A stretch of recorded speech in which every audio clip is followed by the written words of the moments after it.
Hello guys, Uncle Sam here. This is a true life story. Tell me, is there a price tag on someone's destiny? Watch this story and you will understand the question, then we can talk in the comment section. Once upon a time in a big city in Africa, Erika and Sarah went to visit their friend Jane, who was feeling sad that her boyfriend just ended things with her after 2 years of relationship. The boyfriend had played a loyalty test on her and she failed. As Erika and Sarah sat there at Jane's place, after a while they became bored. Sarah said, "Okay. Enough of this sadness, nobody died. Let's go out and get some ice cream." Jane was not willing to leave the house, but after a lot of persuasion, she got ready and they left the house. It was a beautiful Saturday evening, the sun was just going down, and the weather looked very beautiful. It looked more like a day to hang out, as the three ladies were used to going to the club on Saturday nights. They got into a taxi and went to the mall. As they got to the mall, Sarah took them around for some window shopping, looking around and fitting clothes like most ladies do. After a while, they went to the ice cream joint. As they got there and got the ice cream they wanted, the ice cream seller told Sarah not to pay, that someone had paid for them. The three ladies were surprised. How? Who paid? Erika asked. As she is always the careful one, the ice cream seller pointed at a handsome, dark-skinned man, sitting on a chair in the open place. "How did he pay for us?" Erika asked. "Because we just came straight to you and he didn't even come here." The ice cream seller smiled. "I have his balance with me, so he gave me a sign to use it as payment." The handsome man smiled from where he was sitting. He had a very charming smile and looked very responsible, and continued pressing his phone. "Let's go over there and thank him," Sarah said, being the dramatic one and always the party type. As they got to where the man was sitting, and thanked him, the man asked them to sit with him briefly. Jane said, "We are in a hurry, we just came out to get some ice cream." Still in her sad mood, the man smiled and said, "My name is Zack. I will pay you ladies 200,000 each, just to sit with me briefly." The ladies were surprised. They looked at each other and fixed their gaze on the man. The man said, "I just ended things with my girlfriend after 3 years of a great relationship, or so I thought, until I found out she was cheating on me, so I just came out here to relax, so if you ladies can keep me company, I will gladly pay for your time." Sarah and Erika looked at Jane and started laughing. The man looked curious, and he said, "What is funny?" "That I lost my girlfriend." Sarah said, "No, our friend here is just going through the same thing. I decided to bring her out just to clear her head." The man said, "Oh, that is sad. So you mean it is not only women that disappoint men?" Sarah said, "Yes, everybody goes through this once in a while, it is life." Then she added, "Are you really going to pay us 200,000 each to sit briefly with you?" The man said, "Oh yes, I will. Please, ladies, spend some time with me and I will give each of you 200,000 here and now." Sarah urged her friends and they sat down with the man. Erika, who is always suspicious, asked in a cool voice, "So what do you do for a living, to be willing to give each of us 200,000? The man said, "I am a businessman. I also trade forex, and I have made a lot of money. I also teach people how to make money trading forex." Jane said, "I don't mind, I would like to learn." The man smiled and said, "Maybe as we get to know each other better, I will get you girls involved." He ordered something for them to eat, and they really had a great time talking and laughing. Around 7 p.m., the day was getting dark. Sarah said, "We need to go, so pay up." The man smiled, looking straight at Erika. She looked away as their eyes clicked, then he took out his phone and said, "Can I transfer to each of you?" Sarah shouted, "Oh yes, please." In a few minutes, the three of them received the money in their account and were all happy. Then the man looked at Erika for a while and said, "I like you, would you spend the rest of today with me?" Erika said, "No, I am not interested. I don't even know you, you might be one of those ritualists out there." They all burst into laughter. Then the man said, "No, I am not, just a man who is heartbroken and don't want to spend the night alone.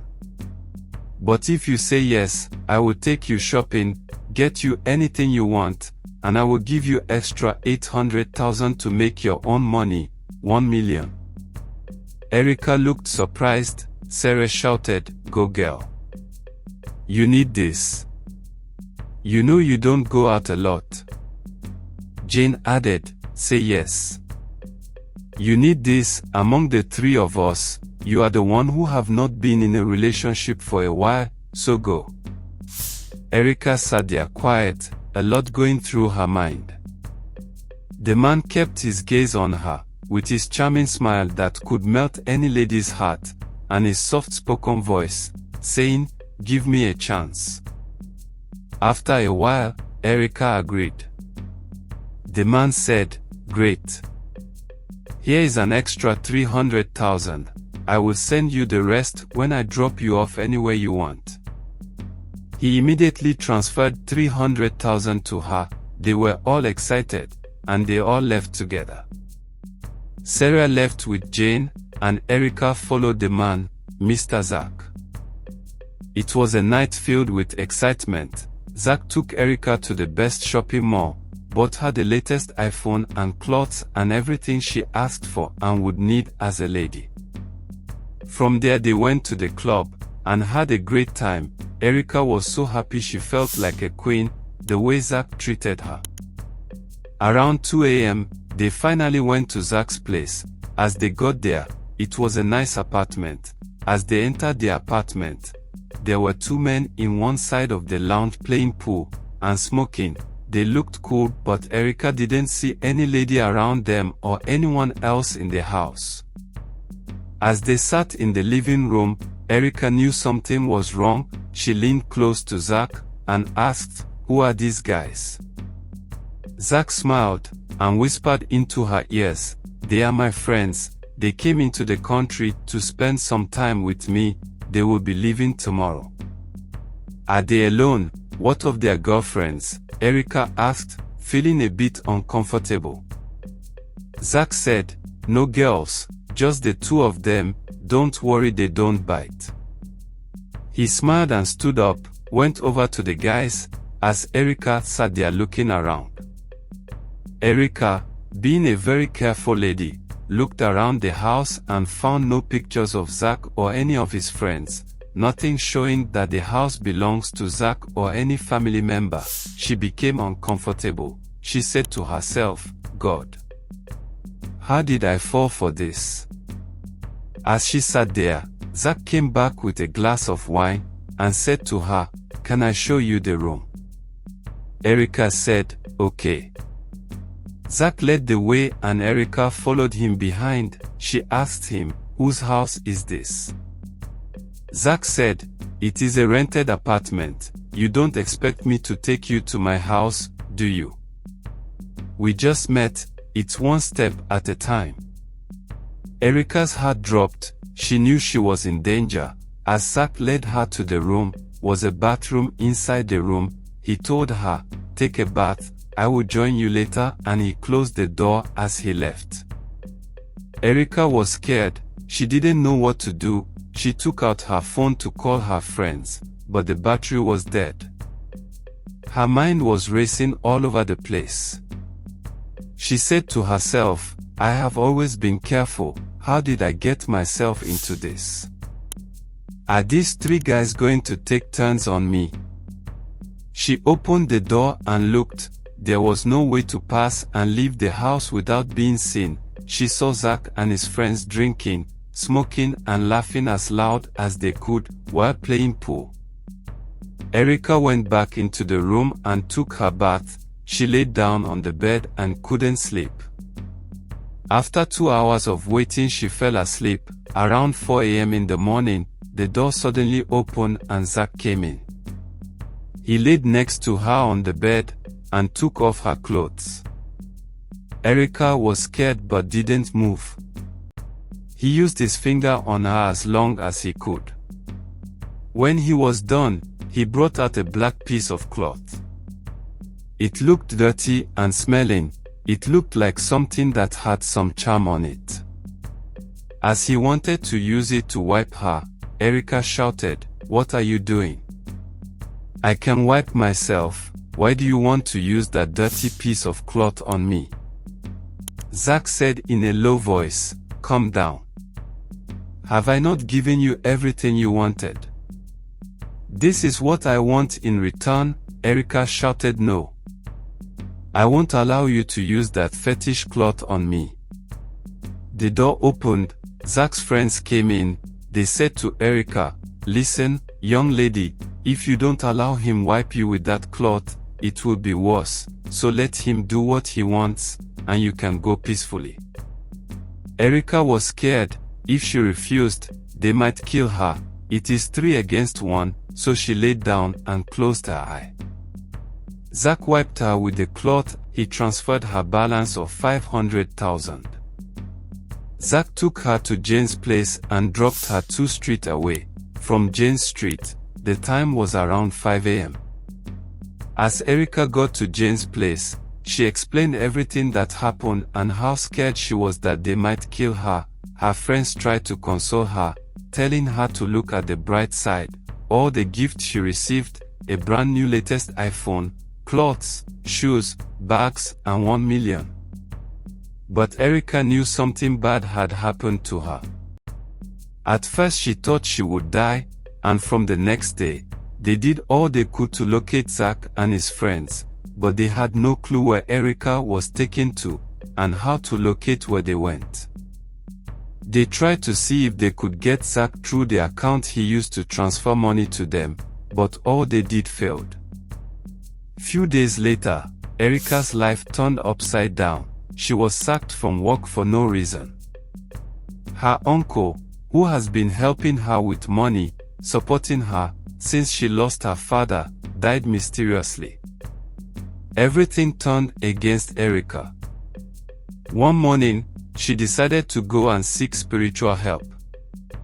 As she got to the man and told him the whole story, the man shook his head in sadness and said, "Why do you girls fall for things like this all the time? So, for 1 million, and some clothes and bags, is what you paid for your destiny?" Erika's eye widened in shock. Tears filled her eyes. She said, "I have always been careful. I hardly trust men or even go on dates with people I don't know. I really can't explain how I fell for this." The man said, "You left your voice, your thoughts and beliefs when it mattered most, and you listened to the voice of your friends. As they wiped you with that cloth, they took your destiny, and all the good things that would ever happen to you are gone. I don't know if you will ever get it back. As I see you now, nothing good is around your life, and anyone that would come and try to help might die or change their mind, just like that. I am so sorry for what happened to you, but there is nothing much I can do. Prepare yourself, things will get worse from here." When story ends. From the time this story is written, we don't know if Erika regained herself or her destiny. Moral of this story: be careful, especially you young ladies, that a man looks like he can't hurt a fly, does not mean he really can't. Secondly, don't make rash decisions when you are under pressure. Whenever it looks too good to be true, believe me, there is always a hidden agenda. I remain Uncle Sam. Stay safe, I mean it, stay safe.